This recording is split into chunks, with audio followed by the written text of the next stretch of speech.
Hello folks, this is Sula speaking. You're listening to another video for Teamfight Tactics. This is taken from a normal game, not a double up game. And in this game we're going to be looking at a combination of two traits that actually do have a lot of synergy together, but at least so far in the set really haven't been played together that much.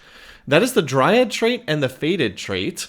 There's definitely some overlap between the two of these, but only relatively recently did people start playing these two together. I saw a Reddit post where someone discussed playing these two traits together, and apparently it's been fairly popular in China, even though it hasn't really been played, at least in North America. So we're going to take a look at that in this game, and it's, well, just going to try to see how it works here. For our initial portal, I went over to the Vendor Sentinels. We end up getting Artifact Anvil, and I'm okay with that. I think that these are some of the less impactful portals. Relatively pleased with these because they don't give out like just an insane amount of loot the way so many of them do. I also will comment on the background stage. So I did manage to finish playing through the entire Battle Pass. I know I've mentioned in some videos it was the main reason why I was playing was to complete the Battle Pass. And once I actually had it completed, I figured it was worthwhile to purchase it, but I was waiting to see if I would actually finish it before I wanted to purchase it. As much as I don't think this is a very good set, it does have some very pretty artwork. So as usual, the graphics team doing great work here in Teamfight Tactics. Okay, so I was planning on going into this game. I actually was trying to finish up with the Battle Pass by playing. I needed to do a game with Umbral trait, and when I was playing this game, I was trying to look for a game where I could do that. I just had to play Umbral in one game to finish up the pass. But I ended up getting this start that looked really good to play into this Dryad plus Fated opening. I had some Rek'Sais out of the gate. I had a Yone, and then this shop was the one that really put me in that direction. I was like, oh, two Kindreds here. Anytime that you start with Kindred, it's usually a situation where it's not a bad idea to play either Dryad or to play Fated, because Kindred, of course, has both traits. Yeah, they make use of both of those traits and even have Reaper trait as well, but we're not going to be playing Reaper in this particular game. I'm just never actually going to get Reaper trait in throughout this game, spoiler alert. So it's going to be Dryad and Fated, and then I get a Gnar drop here as well. I was like, okay, game, you know, I was hoping to run Umbral because, as I said, it was like the last thing I needed to do to finish this Battle Pass. But this is clearly not the game for Umbral. I have no Dariuses, I have no Yoriks, I have none of the early Umbral units. I don't have an early Yone or an early Elune. Let's do this instead, because I did want to test this out, and I didn't want to just, like, I don't know, deliberately lose this game, because I thought I had a good setup to play this, and I decided to go ahead and go for it. So I am going to take Blistering Strikes. I think that's one of the best silver augments. Also, could have taken some of the ones that give you a support item after 8 rounds of combat, but I thought that it would make more sense to take these because I thought that my board was in a position where I might be able to win streak off of it. Anyway, oh, and I also had a tier as well. I should have mentioned that as well. I also had a tier. So anytime that you have a tier and you can play Kindred, it's like, okay, that would be pretty good. All right, now we have all these different items that we can potentially take. The most recent patch added 20 Ornn items or something like that, but guess what? Good old Eternal Winter is still, like, statistically the highest performing of the Ornn items. It's Eternal Winter and the Diamond Hands. They're still the best performing ones. All these new items have been added. Most of them are not very good at all. So as soon as I see Eternal Winter, I'm like, yeah, I'm going to take this. This is still one of the best ones that you can possibly have. Just a tremendous tank item because it provides that huge attack speed slow for people that hit the unit holding it. And we actually win 4-0 on this round. Don't even take any damage because the whole enemy team was up there on the front lines and they all got slowed by Eternal Winter. So for right now, I do not have Fated trait in. I actually would like to get Fated trait in, but it's not a possibility yet. I haven't found enough Fated units. So I am seeing more in the way of the, definitely seeing more in the way of the Dryad units so far than I am of the Fated units. I only have the one Yasuo. I don't have any Aries or any of the other units that might pop up. No early Thresh, no early Aphelios, etc. But I am reasonably happy with what I've got so far. As I said, I actually have 3 out of 4 Dryad units, so if I would somehow get an Ornn at like 2% odds, that would be downright amazing. But I'm not anticipating that happening. For the moment, I have the Eternal Winter on the Kabuko because I know he's going to get sold. I would like to put that on Ornn eventually, but someone else is obviously going to have to hold this before Ornn because I'm not going to see Ornn for a while. It's unlikely that I'm going to get an Ornn, like I said, at like 2% odds or something like that. So I have it on Kabuko for right now.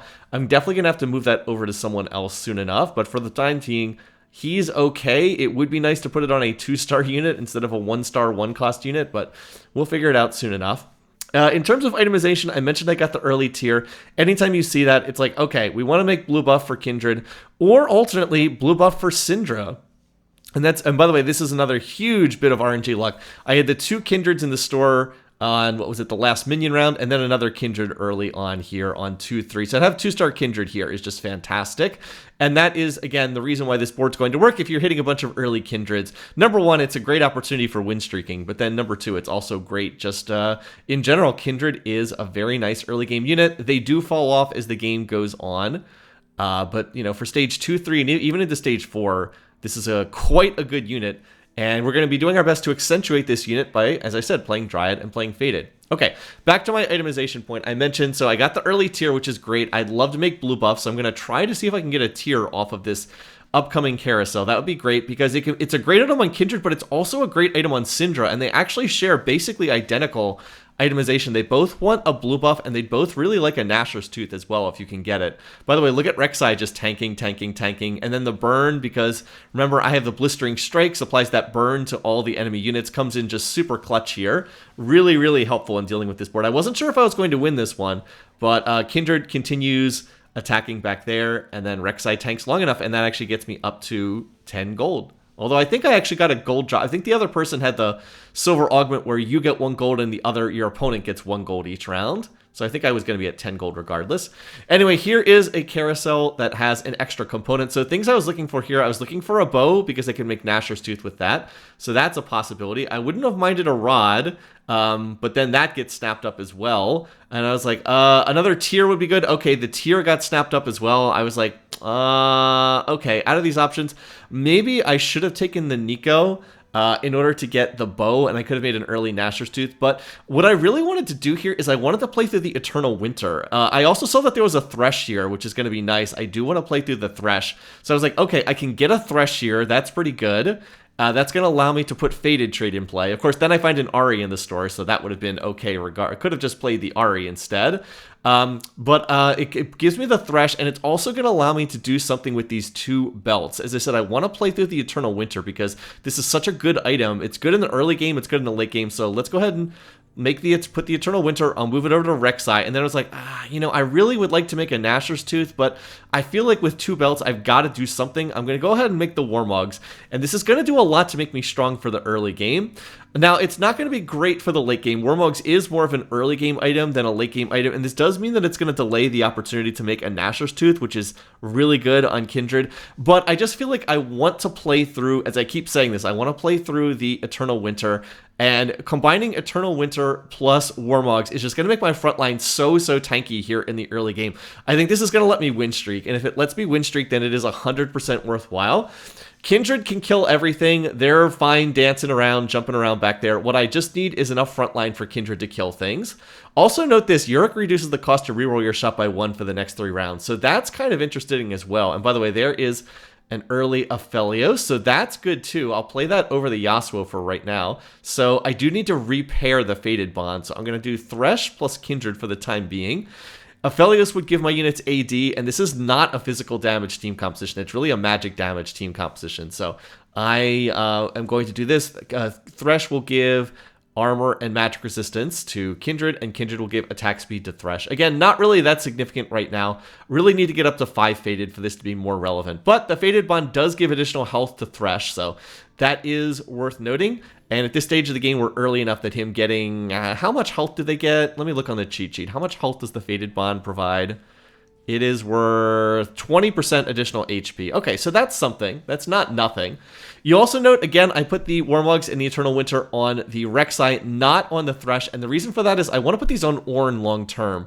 And Thresh is not going to come out of this comp, but Rek'Sai will. I will just have to find both Ornn and Azir, and then Rek'Sai can come out of the comp.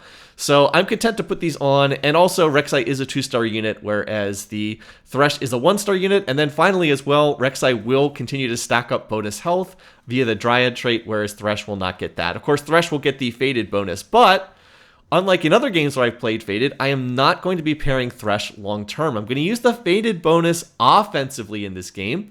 Most of the time in the past, again, this has been in other patches where the stats were different. Most of the time in the past, I've been pairing the Thresh with either Aphelios or sometimes with Kindred for attack speed, Well, but in this game, I'm not going to be doing that. I'm not going to be taking advantage of the armor and magic resistance on Thresh. I'm going to be using it purely for offensive stats.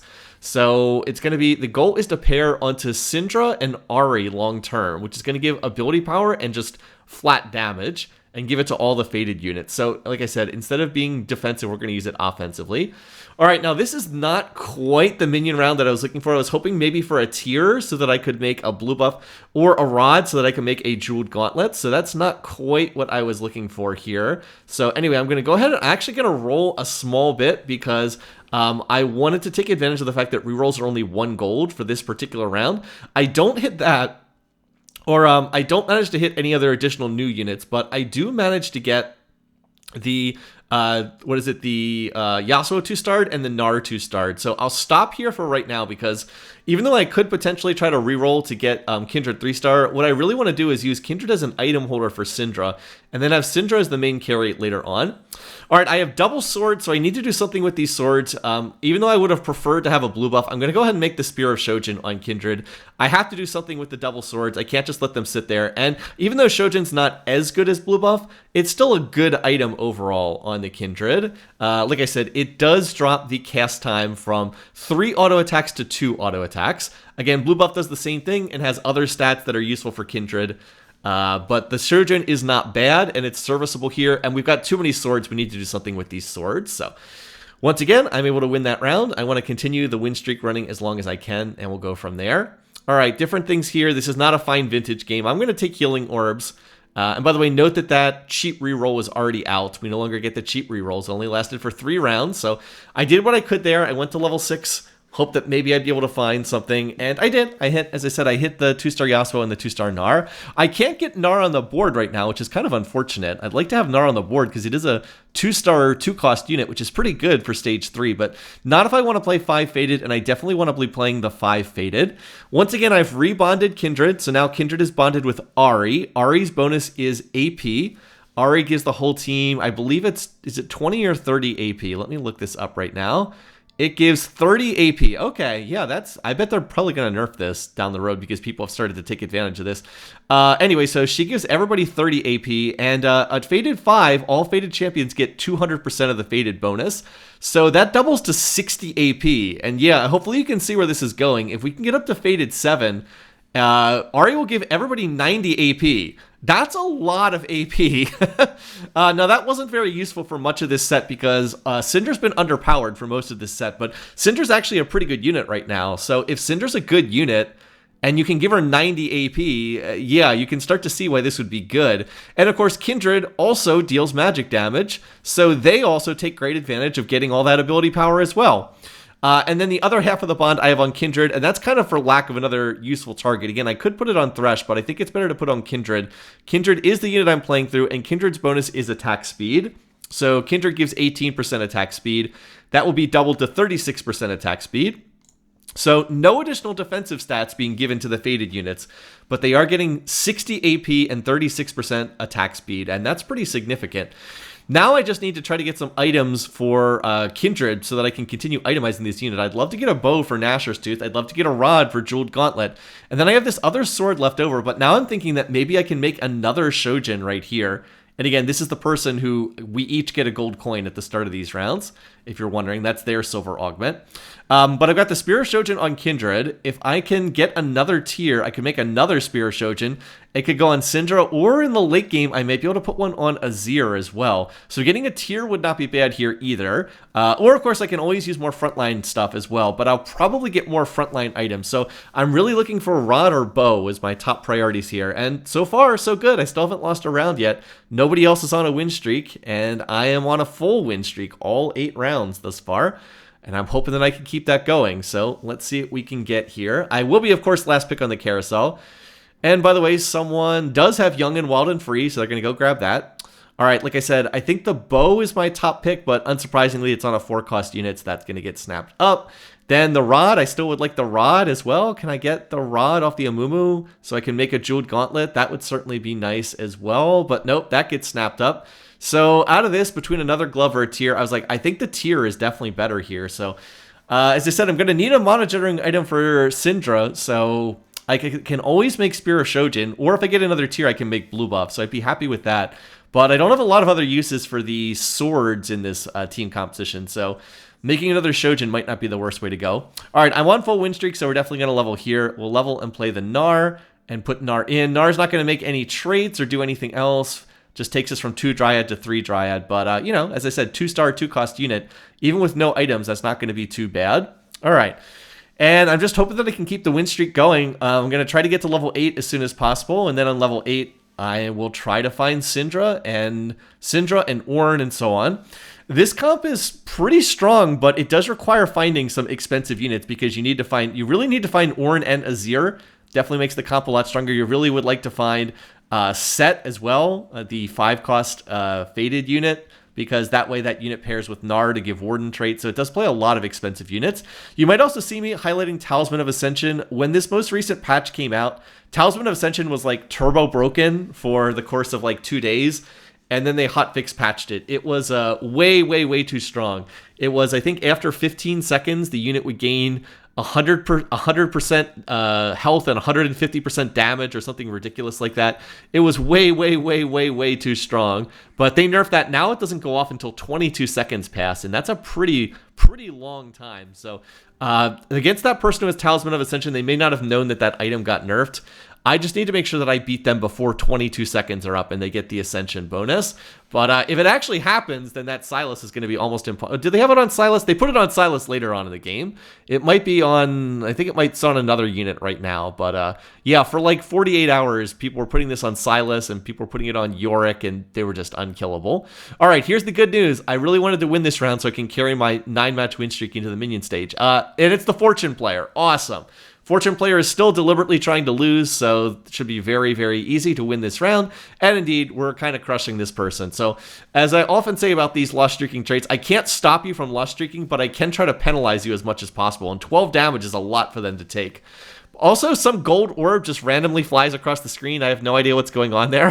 Why did a gold orb just fly across the screen? Oh, well. Yeah, this game, bugs. Who said there's bugs? Anyway, so fortunately I was able to win that round. You might have noticed I tossed Galio on the board briefly. I thought it was better to play Galio here for Bruiser trait as opposed to Gnar, who made no traits at all. Don't know if that's actually the better unit to play here or not. I'm not exactly sure, but it worked out for that round, and I'm still on a win streak, fortunately. I don't know how much longer I'll be able to carry this win streak because I am playing kind of greedy here. I am not roll. I think I've re-rolled 1 time for 1 gold. Otherwise, I've just been power leveling. I have been leveling aggressively. I've been playing tempo. I've been dropping well below 50 gold to level early, but it has been working so far.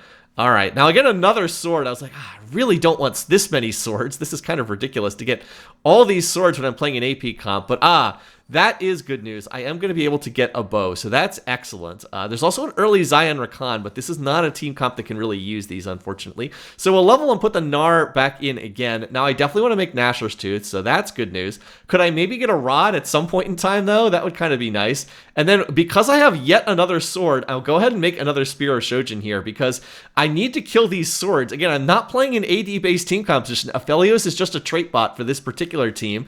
So, I would have loved this in some other games, but all these endless swords are not doing anything for me in this particular one. So, yeah, not much I can do about that. So, I'll put the double Shojin on Kindred. Now, this is a wasted thing. The double Shojin doesn't really do much of anything for Kindred. Kindred already cast after 2 autos with 1 Shojin. Putting another Shojin still causes it to take 2 autos to cast. So, this does not speed up their ability to cast. So, like I said, it's kind of wasted. But I know I want to make the Spear of Shojin because it can go on Syndra later on, and I have an item remover here, so it's not a waste to put this on here. It makes more sense to put it on Kindred, then I can item remover it off Kindred later on, as opposed to just having a Spear of Shojin sit on the bench doing nothing. Alright, time for our final augment. The first 2 are silver, so when the first 2 are silver, the last one's usually prismatic. I don't like this when this happens, but the good news is I do actually get a very good augment there. I get the Fated Crown, and that's going to allow me to play 7 Fated. So this is actually huge because it means I don't need to find Set in order to play the 7 Fated. And 7 Fated is a humongous boost over playing the over playing 5 Fated. The bonus is just really big because you go from a 200% bonus to a 300% bonus. Like I said, it increases the benefit hugely, and it goes on more units. Instead of being on 5 units, it's on 7 units, and that's a very big deal. Okay, so what were the changes I made here? Again, I'm rolling. I'm going to try to find some more of these. I'm trying to make my board here. I'll stop on the 20 gold. I didn't quite get enough time to roll, but I did manage to find a Syndra, which is big. You saw I item removered the stuff off of Syndra, and now I have Spear of Shojin plus Nashers on her. Very good items on her. These are kind of her 2 key items. She would want just another item on top of this. By the way, we are just annihilating this person. And again, that's because 7 Fated gives an awful lot of stats. An awful lot of stats. But anyway, 300% bonus. I also have rebonded the Fated Bond. I now have it on Syndra plus Ahri. As I said, Ahri gives 90 ability power to all the units holding, all Fated units. And then the Syndra does 10% additional damage. So just raw damage. That gets boosted to 30% via the Fated Bond. So Syndra, 90 AP plus another 30% damage on top of that. That's pretty good. I would say that's pretty good to have. Anyway, another encounter. I'm going to bet on myself to win. I haven't lost a round yet this game, so it seems likely that I'll win this. Although there is another win-streaking player who I haven't hit yet, so I'm hoping I just won't hit them. I've been avoiding them for a little while. Anyway, mostly I'm rolling to try to hit 2-star Syndra here, but oh, okay, I actually am up to 7 Kindreds. It's like, well, if I'm up to 7 Kindreds, now I'm up to 8 Kindreds, okay. If I'm going to be up to 8 Kindreds, then it's probably worthwhile to itemize Kindred because I'm very, very likely to hit Kindred 3-star. Again, wasn't really trying to do that, but I might as well just keep picking up the Kindreds because you never know. And as it turned out, that ended up being 8 Kindreds there. So I'll put the Shojin back on Kindred. If I don't hit Kindred 3-star, I could always sell the Kindred and put another 2-star Kindred back in, so I have that flexibility. But I'm hoping I'll just find another Kindred for Kindred 3-star. Very smooth pass to Kindred 3-star. No one was playing Dryad in this particular lobby, which is super duper nice. I will definitely take that. And I mean, again, Kindred, by virtue of being a Fated unit, they're getting 90 ability power and 30% bonus damage, even with no other items. So yeah, I don't really need to add more AP. I just need to get more casting power, which the Shojin does, and then attack speed via Nashers. So I don't really need like a death cap. I mean, it wouldn't be bad. It certainly would be good to have that, but just Shojin Nashers is kind of all that these units need. Syndra and Kindred, they're just kind of kicking butt with this because they're getting so much ability power via the Fated trait itself. Now we have another carousel here. Looks like the 5 units get grabbed immediately. So again, I'm looking to try to make do with what's here. I still wouldn't mind getting a rod. I still have that glove on my bench. I'd love to make a jeweled gauntlet here, but all this stuff's going to get snapped up yet again. So, all right. Well, I guess I'll take another glove because I can always Thief's Glove somebody. Again, I'd like to make a rod for jeweled gauntlet, but I'm just not getting any rods this game. They're always gone on the carousels, and none of them have dropped for me so far. So yeah, I don't know what to say. Now, I do get the 10 gold. That's because I correctly predicted I would win the previous round, so good luck for me there. And now I can Thief's Glove somebody, so I was like, do I want to Thief's Glove somebody? I think it might make sense to wait until the minion round and see if I can like get a rod for a jeweled gauntlet, but I will keep in the back of my mind that now I can Thief's Glove somebody, and it would probably have to be a frontliner. I do have some pretty good frontline items on the Rex side, but it wouldn't be bad to have like another off tank here. All right, now I was positioning for that person, Sumar R, who has not lost a round yet. That's the person I was positioning for, but I end up not actually hitting them. I'm going to hit this different person here, Missing EUW. This is the person who's playing Talisman of Ascension Silas. So we have to kill the Silas before the Silas gets that to go off. The bad news is Syndra is slightly out of position. She gets jumped on a little bit earlier than I want in this fight. So we're down to just the enemy, Alun and Tom Kench. Now it's just the Alun. Oh, that was super close. Problem was Syndra was just not quite in the right position. And again, it's because I wasn't positioning for that player. I was positioning for this person, Sumar R, and I would have positioned the Syndra over to the left-hand side if that was the comp I knew I was going to be hitting. So a little bit unfortunate there, to be sure. Now, a little bit about positioning here. So this person, Sumar R, is playing an Invokers-based team competition, and Alun is currently their main carry. So you might notice I'm trying to position my units on different vertical rows so that Alun will not focus them with her ability. That's why I have the Ari and the Aphelios one tile further than they normally would be. As it turns out, I am going to be up against that board. The other thing I want to do is they're also playing Morgana, so you want to split up against this board. You don't want to be clumped because that's how Morg uses her puddle. She targets one portion of the board, so you don't want to be clumped, and you also don't want to be on a horizontal row together. All right, now it looks like I'm going to lose this fight, but I have healing orbs. Syndra is healing off the healing orbs, and that is barely enough to win this fight, which is pretty important because that person was on a win streak. So I have my win streak snapped, but at least they also have their win streak snapped. So I will take that for the time being. All right, so I was able to get through that stage, just had the one loss, and now I'm looking to get to level 9 because there are a lot of 5-cost units I want to be playing on this board. I really want to find Azir because once I have Azir, I want to get that Fated emblem off Gnar and put it on Azir long term. I feel like Azir with 90 AP and 30% bonus damage is going to do some pretty good work, so that is my hope there. I also need to find Set, so I definitely want to find Set. By the way, look at these Aphelioses popping out here. It actually gives me 2 Aphelios is there, so that's kind of fun. I'll take that. And then I also need to find Set. Set just replaces Yasuo, so Yasuo just in there as a trait bot. We can do that. All right, so now I get the chance to pull something. I really wanted like a rod, but no, there's no rod here, so okay. No rods again. I was like, all right, well, let's go ahead. We can make a Nashor's Tooth. I think that's the best thing I can do here. If I can 3-star the Kindred, that's going to be really good. And then I have the leftover items for a Thief's Glove, so okay, we can look to go ahead and make that. I guess we'll make that on Thresh is the obvious person to put it on here because I do need a little bit more frontline, so we can go ahead and put that on Thresh and see what happens from there. As I said, most of my items have kind of been AP items, so I need to work around the fact that I do need to have some frontline. I mean, again, Rek'Sai's items are amazing, but Rek'Sai is kind of a bad unit by this point in time in the game. Rek'Sai is, of course, a 1-cost unit, and I'm hoping that I can find Ornn so I can get Rek'Sai off the board. I want to find Ornn and Azir. So that would be get Ornn for 4 Dryad, and then the Rek'Sai becomes Azir, and then we maintain the 4 Dryad. But that's really our goal is 7 Fated, 4 Dryad, and then the 2 Arcanist, and then that's kind of our board. It's a very simple board, but not the easiest to get to because, as I said, it plays all these 4 and 5 cost units. So like I said, Set in for Yasuo, Ornn in, and then Azir in for Rek'Sai, and then that's the board. If you don't have a Fated emblem, typically this board would play 5 Fated instead of the 7 Fated. And I've heard that the unit that you typically would play there would be that you would play Annie, because Annie would give you Invoco trait with Azir, and is just a good unit in this patch overall. All right, anyway, so I'm up against this person who's playing Teemo. This person has the Talisman of Ascension on Ornn, which does not make any sense. Talisman of Ascension really needs to go on a carry unit. It's best on a melee carry, and Azir is definitely, or Ornn is definitely not that. Ornn's a tank, so I don't know what you would be doing with that particular bit of logic right there. That board is not bad. They do have the 3-star Teemo, who was outputting a lot of damage. Did 11,000 damage in that round.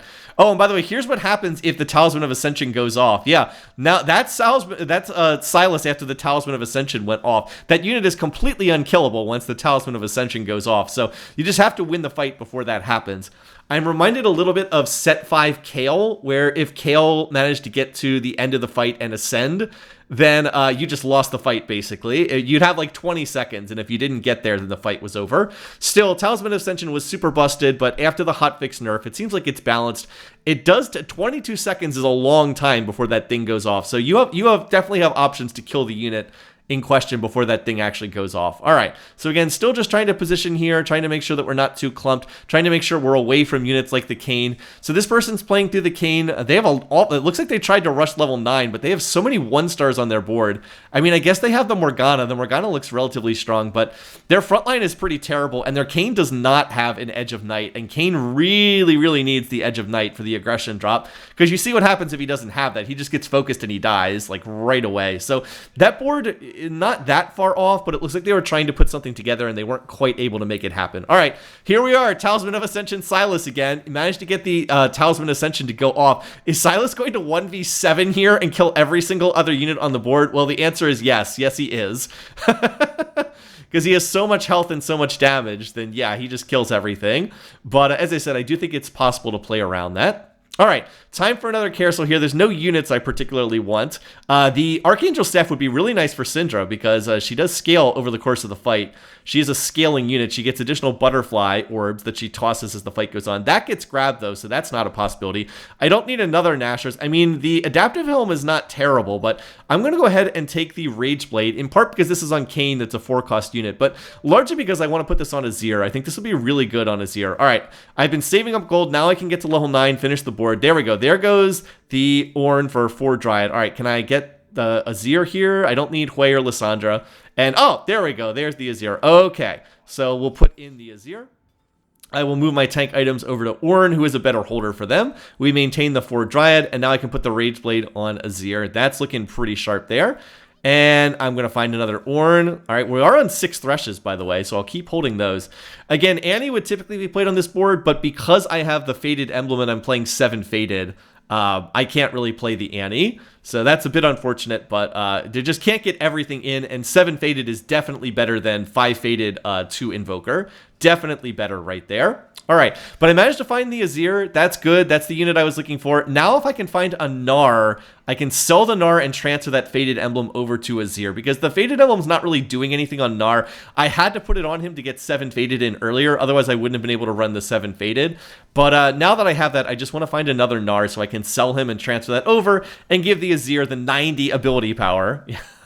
As you see the Silas. By the way, that person's actually win streaking with the Silas right now. And oh, by the way, I have found another Thresh. I'm on 7 Threshes here. There is Set. Excellent. We'll just upgrade from Yasuo over to Set. Set is a much better unit. Also does give us Warden trait with the Gnar, so that's something. And now there's another Set, so okay. And I'll just keep rolling down to 0 here. I might as well. Okay, there's 2-star Ornn. I'll sell the Syndra to pick that up. So yeah, 2-star Ornn came in relatively easily in this game. Oftentimes Ornn is just super contested as a unit, but I was able to hit him and like look at his items. Warmog's Eternal Winter, Sunfire Cape. Now the Sunfire is kind of not that necessary because I have the Blistering Strikes. My auto attacks already burn the enemy team, but it was a free item out of the Fated emblem augment, so I didn't really have a choice. It's not like I made the item there. I do wish I could have gotten some kind of magic resist item on Ornn. Like if I could have a Dragon's Claw instead of the Sunfire, that would be awesome, but beggars can't be choosers. And like you saw, I was up against the Silas comp there. That was the win streaking comp. I just tore right through it. We've also stacked up an awful lot of Dryad stacks there. 127 enemies killed. I'm at a plus 1,000 health on the Dryad unit, so again, that's pretty good. Ornn has the Warmogs plus the Eternal Winter plus all that additional health stacking. Like I said, he really needs more armor and magic resistance, not health at this point in time. But even though the Warmogs is not great here in the late game, it did get me to the early game, so I think it was pretty worthwhile to have that. And I'm really close to hitting some other big things. Like I said, I'm on 7 Threshes, I'm on 8 Kindreds. I'm very close to hitting these. I'd love to get one more item for Syndra. I just can't get any items that build out of rods in this game, it seems like. Oh, something always stops me from getting these. I guess I could try to grab the Syndras, but I don't really think I'm going to hit Syndra 3-star. And all right, there we go. There's our replacement Gnar. Let's give this over to Azir and keep rolling here. Might as well see if we can hit this. All right, the Syndras I don't really need. Okay, I might as well pick that up because I might as well try to get Gnar 2-star. Oh, there we go. There's the Kindred 3-star. All right, that's looking pretty sharp. And there's another Thresh, so I'm on 8 Threshes now. All right, what can I find in... none of this stuff is really that good on Syndra, so I was like, all right.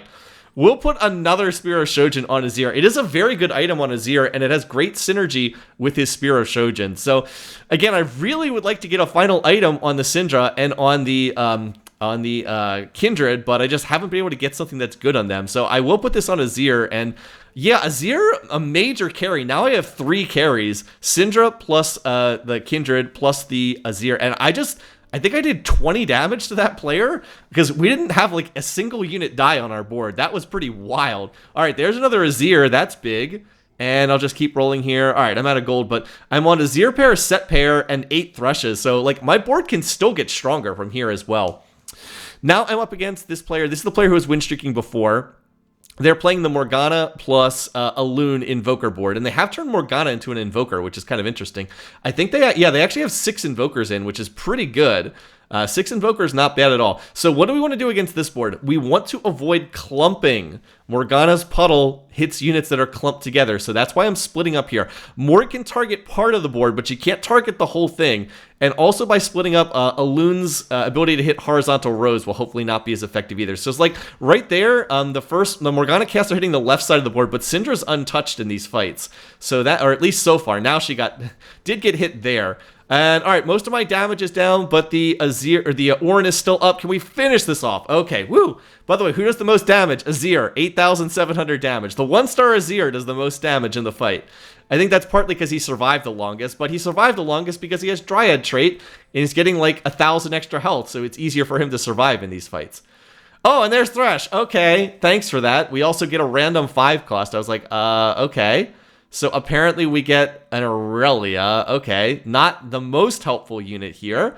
I think a lot of the other 5 costs would have been a bit more helpful. Oh, by the way, there's Set in the store. I probably should just sell the Gnar to make 2-star Set here because who cares about the Gnar? But I was like, all right, I guess I'll hold here. Really probably should have just sold the Gnar to make the 2-star unit. Anyway, once again, just making sure we're not clumped. Just stay separate. Hopefully the random ghostly, what do you call it? The random ghostly, Aurelia won't throw off the targeting at all. But yeah, now I have 3-star Thresh, so that definitely upgrades my front line. He actually has a pretty decent item in the Crown Guard here. Rageblade, not so good on Thresh, but the Crown Guard, quite good. All right, so once again, we're in good shape.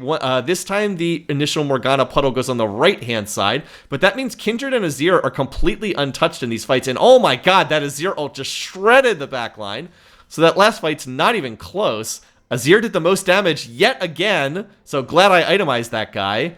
And we're going to take a pretty easy first place finish in this game. I only lost 1 round the entire game in that one. 91 HP win for this particular round. So it feels like if you're playing this comp and it's uncontested, it's pretty strong. I think the biggest weakness of this setup is it's likely to be pretty contested because a lot of these units are pretty popular right now. Syndra is contested, Ornn is always contested, Azir is popular.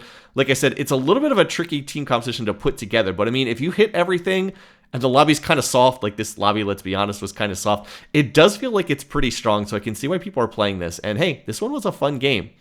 Anyway, thanks for watching, thanks for listening. I hope you enjoyed this one. Until next week, take care, folks. See you again soon.